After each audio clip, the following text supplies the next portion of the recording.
Hi everyone, welcome back to Coffee, Books, and Rain, where we are talking about books. And I am feeling a little empty-handed as my coffee is gone. So, I am letting you guys down today by not having my coffee, although I am really tempted to go make some decaf. It is still early enough in the evening that I could. I think I'm remote working tomorrow. I did just get. My puppy just fussed at me. He just made a little grumble noise.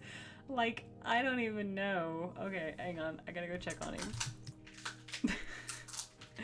So, I went to go cuddle my puppies, and now they are crunching on what is like a puppy version of pork rinds. But we are going to continue on with reviewing a book that I picked up on NetGalley that was. So there are some books that on NetGalley I have automatic approval, and I need to go in and check and see which ones are like. There are certain publishers and publishing companies who have, I guess, put me on a list where I get automatic approval for books under their kind of publishing companies, which is awesome and amazing. And I wish Tor books would like put me on their automatic approval. Now, I do very, very frequently get approved for the Tor books that I apply for, which I love because 90% of the Tor books, and that's Tor, books that I apply for are like some of my favorites. Del Rey is another one that I know I frequently apply for as well. Ballantine books, who else? But I applied for this. Well, I don't even think I needed to apply for this one. I think this was an automatic, just like listen to it now sort of book. It might be Macmillan. Macmillan Audio is one that I think I get pretty much anytime I want it. So thank you to them for trusting me enough to just give me whatever I want. But I do, like, I think of being on the NetGalley platform for over a year. I think I have only missed 2 books. And that was completely by accident because I did not realize the archive date was different than the published date. So I do apologize for missing those 2. I completely dropped the ball. But of all of the books that I have received from NetGalley and been approved for, I do believe I have only dropped the ball and not been able to provide feedback on 2. Now, I will say I think I do provide reviews via here on YouTube or on Goodreads on about 85% of those books. And the reason I say about 85% is because there is still, a percentage.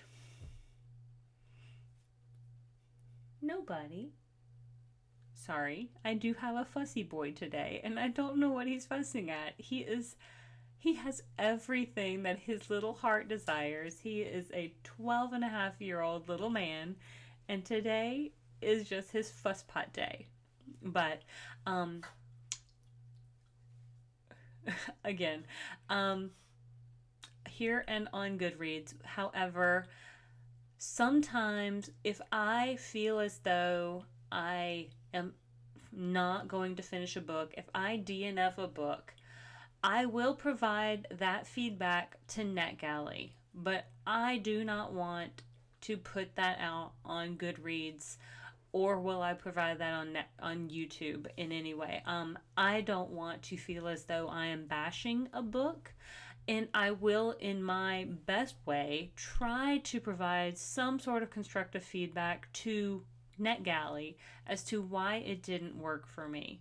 And so I don't come on my platform here unless I give a book at least 4 stars. Like whether that's rounding up from a 3.75 to giving it a solid 4 stars or all the way to a 5 stars. Like some books are just like solid 5 stars for me, and 5 stars means I'm going to recommend it. I loved it. I will read it again. I'm going to buy a physical copy. And 5 stars still does not mean perfect, but 5 stars means I loved it so much I'm probably going to go out and actually buy a physical copy when it hits the bookshelves. That for me is a 5 star. Like, I have an excerpt of Wind and Truth for Brandon Sanderson. The excerpt is, I want to say, the audio excerpt that I got was probably 12 hours long, and I know the audio book for that book is going to be like 50 hours long.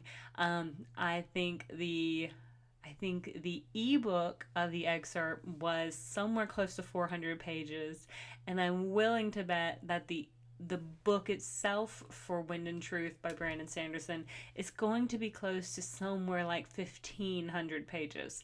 So even though I got what sounds like a full book by 400 pages, that is still just an excerpt of what that book is going to be. But all of that being said, I just kind of wanted to give you a little bit of like background of how NetGalley works a little bit. But this one is about a book that I am still kind of on the fence about. Now, I think I give it a 3.75, rounding it up to 4. And I do think I need to read the second book in this duology. Now, this is called Vandemere by Kimberley D. Tait. And I have it here on my tablet just kind of as I'm like reading the summary to you guys. It is considered book 1 of the Cercle de Tarot series. And I think it says book 1 of the Cercle de Tarot. And so let me go ahead and read this little summary for you guys. It is kind of a lengthy summary, so just kind of throwing it out there that this might be a little bit lengthy, but magic isn't the only thing he inherited. Trick rider in a traveling circus, 17-year-old Vandemere, Vandy Petruska, is caught between two worlds. As Vandy Davison / Petruska, he lives the legacy of the father who abandoned him, performing on his beloved horses in the circus ring. But he's also a Romanian mother's son. As Vandy Petruska, he seeks to deny the tarot magia, I think it's magia, his mother has gifted him. And I think that's how it's pronounced in the audiobook, is magia. I think is how it's pronounced. But as the magia's power over him grows stronger, he becomes aware the bad luck in his life isn't an accident. When his Romanian ancestors immigrated to America on the back of a trick horse, they brought something with them, something evil. Now this evil is attacking him, and Vandy will have to learn to accept his mother's magia if he is ever going to defeat the entity that has marked him for death. Set against the harsh, unforgiving landscape of the 1930s American Southwest, Vandemere is a lyrical, coming-of-age story that infuses magical realism into a young man's journey towards manhood. Vandemere is part 1 of the duology and the first book in the series. For the best experience, the author suggests reading Vandemere first. Firehorse is the second book of the duology. It is possible to read them out of sequence, but not recommended. The book is a gritty depiction of the 1930s American Southwest. It contains violence, coarse language, self-harm, and sexual situations. Some of its darker themes may be triggering to sensitive readers. Please use discretion when deciding if this book is right for you. So apparently this book was originally published October 2nd of 2023. And I do think I noticed that it was released, like, I'm not sure, I guess for the ebook it came out October 2nd of 2023. I think the version that I got was the audiobook, and I believe it came out October 2nd of 2024, because the version that I did get was recently released on NetGalley. So the cover is really pretty. Like, the cover is really well done. So I was really drawn to that. I like anything that kind of deals with magic and sometimes with the tarot. kind of the unknown, the supernatural. So all of those things are pretty intriguing to me. I'm always like, I'm always kind of like, I love the what if. I love the unknown. I love, um, like the whole, like, I would love somebody to just tell my fortune, even if it's like me just paying $20. Like, I feel like paying someone $20 to tell my fortune is the same thing as putting $20 in a slot machine. I have just as much chance both ways. I really do. I feel like that for me is the same thing. Um, but I will say that that kind of trigger warning sort of thing is pretty accurate because this book is very, very harsh when it comes to its treatment of Vandy or Vandemere. I swear every other page, like, he couldn't catch a break. And I think that was something that that kind of negatively affected the way I thought about the book a little bit, is because there was almost no redeeming factor for the rest of the book. Like, there was nothing to help keep him moving forward. He, like, no wonder he was so actively trying to be independent. No wonder he was actively pushing people away. I was not at all surprised at any of that.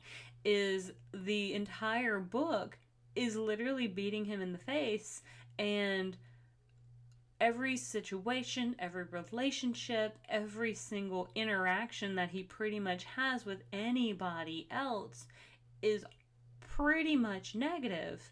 And you just kind of wonder how this kid keeps going. Like, there's almost nothing that's redeeming for it. And so that was, for me, really difficult to read because you have to give me something. You have to give me, as a reader, at least an aspect of hope.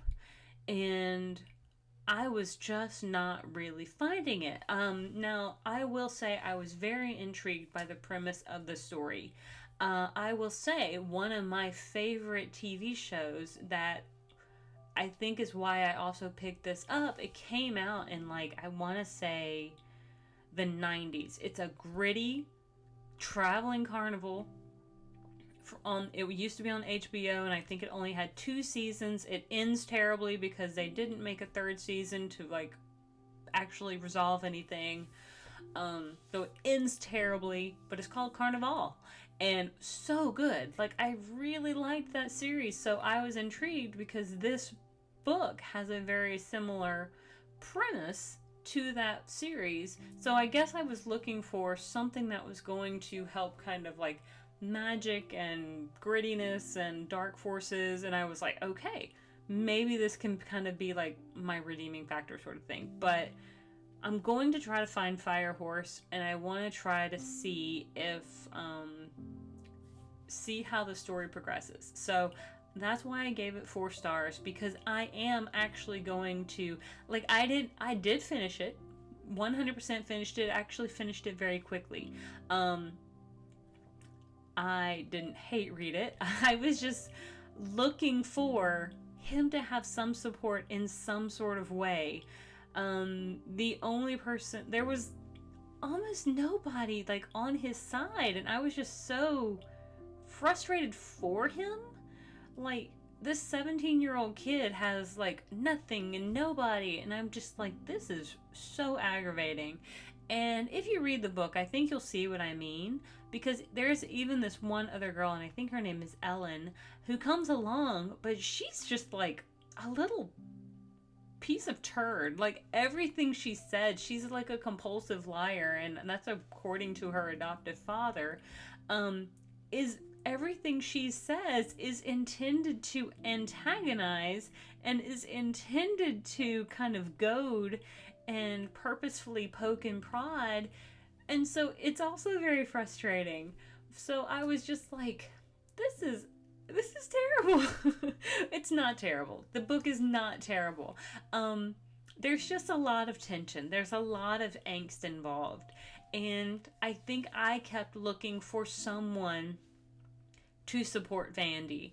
And because I think when I was maybe 17, I had a couple friends, and even though now at my current age in life, we're no longer in each other's lives, I felt like at that time I had friends I could support, or that could support me if I went through things. I felt like, I still feel like my mom is someone who's in my corner.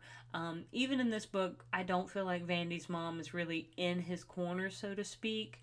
Vandy's dad is not really in the picture, and he sounded like he was a piece of crap. So, hit or miss as to whether some of the other people in the carnival, the carnival slash traveling circus are really in his kind of like corner. I think they try to be, but they've also got a show to do and that sort of stuff. So kind of hard to gauge, because they have to be supportive of the show, but like Vandy's been part of the show for so long. But all of that to be said, it's actually a really interesting book. I would love more magical usage, if we're going to talk about this magia, the magia. I would like more of that to happen, and I think we need to understand it a little bit better, because towards the end of the book, like, things started to shift and change a little bit with regards to what we thought we knew to what someone else kind of tells Vandy. And again, not to try to spoil anything, but it sounds like what we thought we knew was not completely accurate. So just throwing that out there.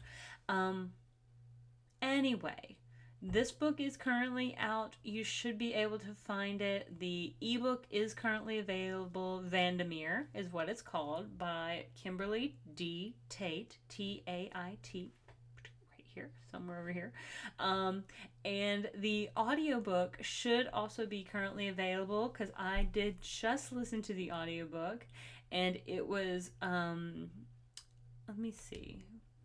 I was just going to see if I could find it, but it does look like there's a paperback version as well, so you should be able to possibly find that. I believe this may have come from, I don't know if it was a Macmillan audio, but I know it was one of my ones that I didn't technically have to request. It was just like, listen to it now, and so I was like, okay. And plus the cover was really pretty. Like I said, this is a really beautiful cover. I am very frequently drawn to pretty covers, and so I'm an aesthetically drawn person, so what can I say? But anyway, I do hope the next time I record a few videos for you guys, I will be having a new camera. I am hoping that I can get a little bit of quality video for you guys. I am also hoping that I can turn around and maybe get a subscription to Adobe, and maybe get their Adobe Pro where I can do some video editing, maybe do some tweaking. I don't know. We're going to try to see what money looks like. As I know it's kind of towards the end of the year and Christmas is coming up, but we're going to try to see what we can do. So let me know what you guys think. I hope you'll like and subscribe. I hope you'll stick around for much more merriment to be had. And I thank you so much for all of your support. I will see you guys on the next page. Have a great one. Bye.